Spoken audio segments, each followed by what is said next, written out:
So there's the motor bearings that I'm getting. See how it's the 0.01 undersized, because that's what I need for my machine down crank. And then my brother's getting this LED tailgate light bar thing for his truck that he wanted. So how every car guy gets excited when they're ordering parts, they click that nice little checkout button.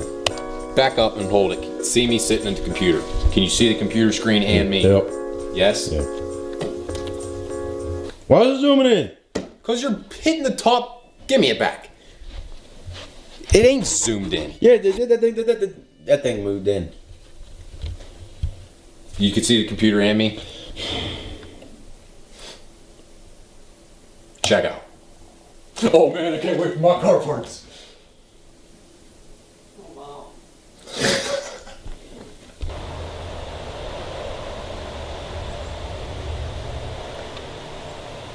He's been standing there for 5 hours. Did you do it?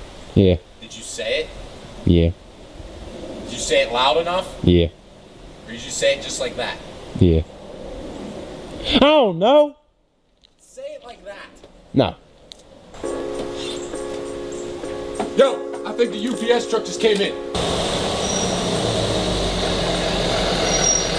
Yo, is that my car parts?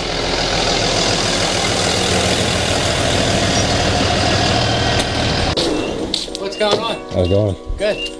There you are. Recording this or am I fire? Oh. Have a good one. Hey, you two guys, thank you. Ain't that a shocker? Cheer BC.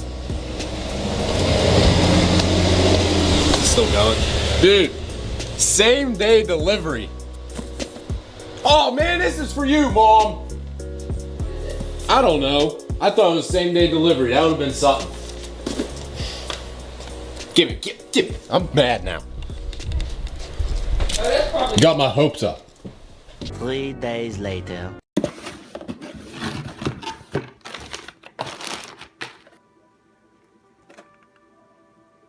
So along with the motor bearings that I just got, I'll show you the install with those in a second. But my brother also got his LED light bar strip for the tailgate on his truck. So I'll show you that install in a separate video. But the most important thing is the Summit Racing decal. So I think I might throw one on my car, and it should increase it by 5 horsepower or so.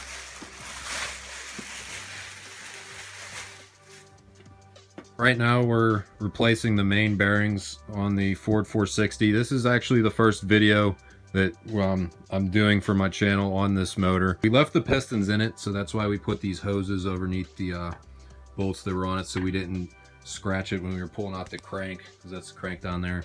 We're gonna pop off the top sections of the main bearings, because that's what I bought. That's what came in the mail. So we'll get those popped out. We'll get the new ones put in. We'll get the crank put back in, and then we can put the bottom ones, the lower section main bearings, back on.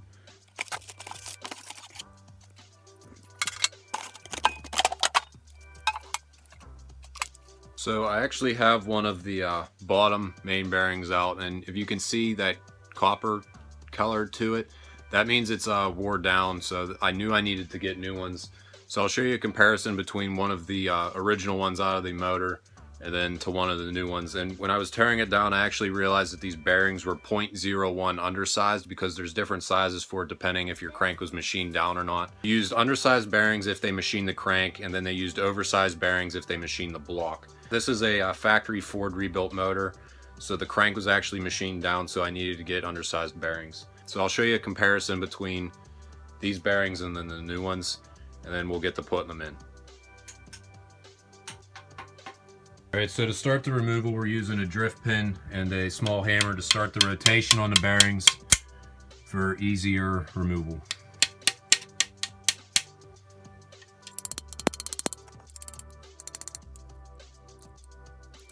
I actually started the teardown on this Ford 460 before I started even making videos or anything like that.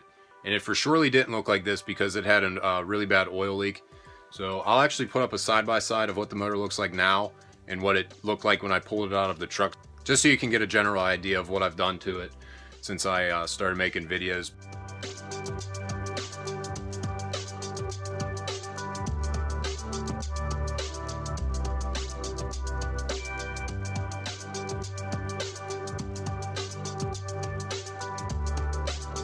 from now until the motor gets ready to be put back into the truck, I'll be sure to keep you guys updated on the build of the motor and everything I'm doing to it, so you won't miss anything.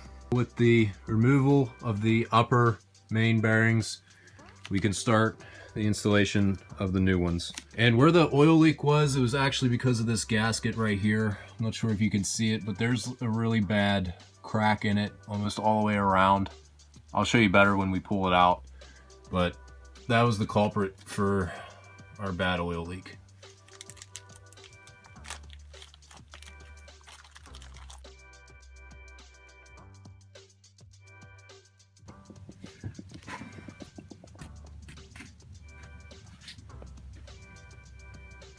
That's the sealing surface right there that he was referring to with the crack, totally separated from the main body.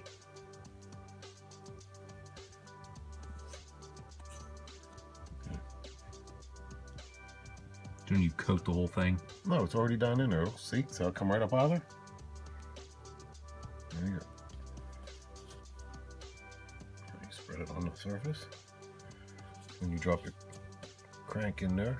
When you're installing your rear main seals, we just put the one in the block. They recommend you offsetting your seal from the block by roughly 3/8 because the cap that goes on top of that and then the seal that's inside the block, they're not on the same plane, and offsetting that just helps prevent against oil leaks and all that stuff. And when you're installing it, you can use grease if you're not going to be starting your motor. I mean, obviously this one isn't going anywhere anytime soon.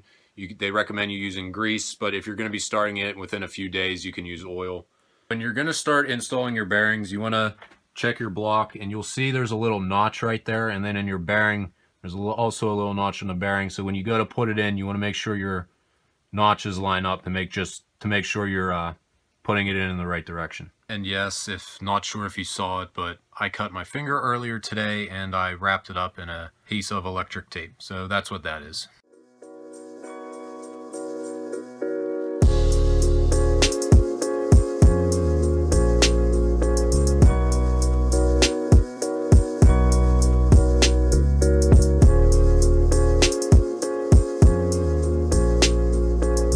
So we just got done greasing all the tops of the main bearings to keep all the parts lubed till it gets fired and the motor oil gets up into those parts.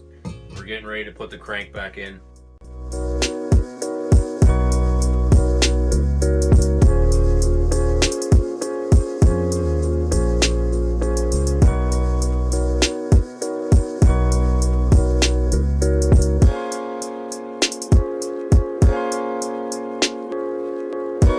So after that awesome time lapse, we just reinstalled the crank and then the top main bearing caps for the crank, minus the last one.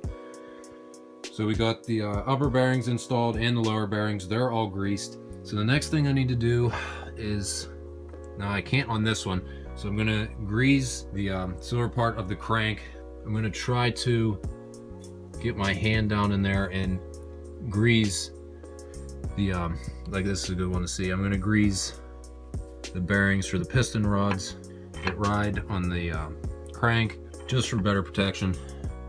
And like I said earlier about offsetting the rear main seals, I still have the cap right here. This is the last remaining cap for the crank, and I still have to install the seal onto that one. The bottom half of the seal is already in the motor. The 3/8 roughly part of the seal that's extruded right there, and then the other part will go down and meet the other part of it down into there. Anybody that works on cars or in a garage will know this.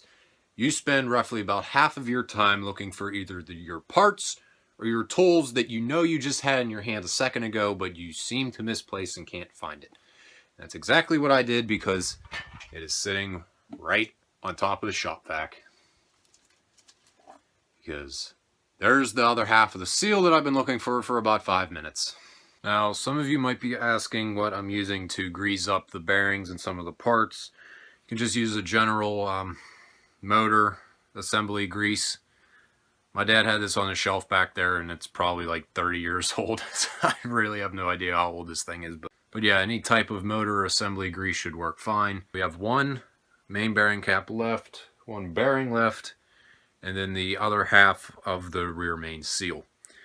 And then we're all good to go because the crank's in now and it's looking good. I wanted to get this done for a long time because once I got this done, then I could start building the motor back up and getting it to look all nice and pretty and dressing it up. So there's a lot of stuff I wanted to do to it and finally get to do it. So another quick side note for what we did, when we put in the caps, we just tightened down the bolts by hand just for now, but you have to look up in the manual book or one of the Chilton's books for your torque specs. So obviously it's not torqued down to specs right now, but when we go to put the oil pan back on and the piston, connecting rod bearings and all that stuff, because I still have all the caps right here for the connecting rod bearings on top of the pistons that still need to go on. So there's different torque specs for all of those. So we'll get those torqued down to specs here in a second once we get everything in line. Some of you guys might have noticed these dents on our garage door, and those were actually when I pissed off my dad and he got really pissed and he punched the door. So don't upset Paulie D. So these are just the installation tips or instructions for installing your rear main seals like I have right here. You can pause and read on this if you want to read the whole thing. But the three most important things you want to definitely do is your 3-inch or your 3/8 inch spacing. You want to apply RTV sealer to the ends of your seals just to prevent, just for better protection against your leaks, and to also put the bigger protruding end of the lip towards the front of the motor. So those are the three most important things, but you definitely want to read the full instructions just for every detail to make sure you don't mess up. So it never hurts. So this is the last rear main cap. This is the old bearing. I'm going to replace it with the new one.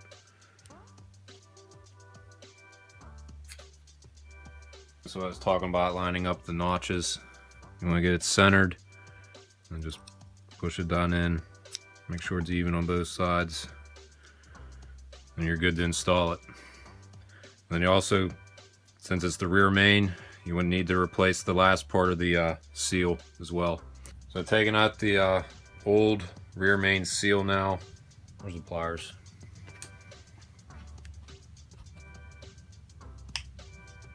It's the old seal. When you put your new one in, you want to make sure that the bigger end of the seal, like the lip, is facing the inside of the motor, so it would be towards the bearing. You also want to make sure you offset it opposite of the one that's on the motor, and we'll get that adjusted for this opposite 3/8 adjustment from the other one.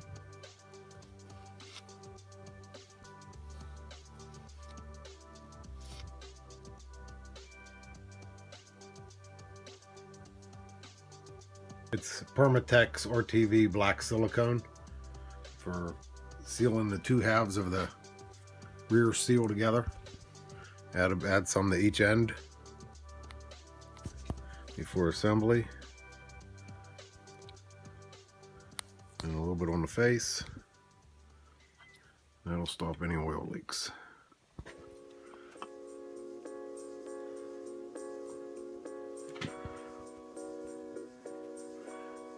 Dropped right in there.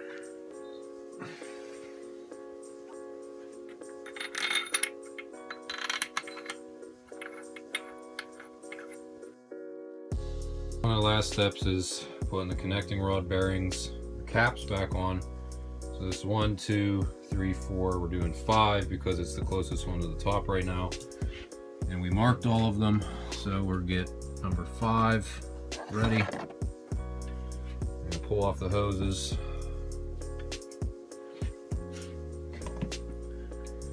Again, the hoses was just protection, so it didn't scratch the crank. And these bearings were fine, so I didn't buy them because the wear, there's hardly any wear on them. So those are practically brand new.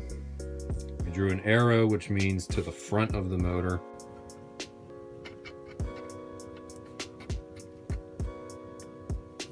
And grab 2 of the nuts that hold it on.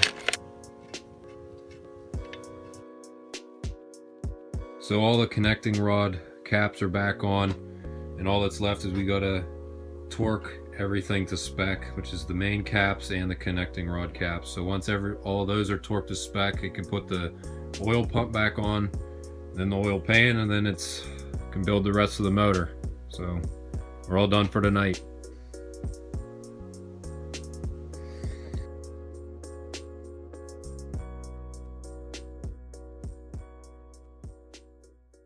But yeah, any type of motor assembly grease should work fine. It says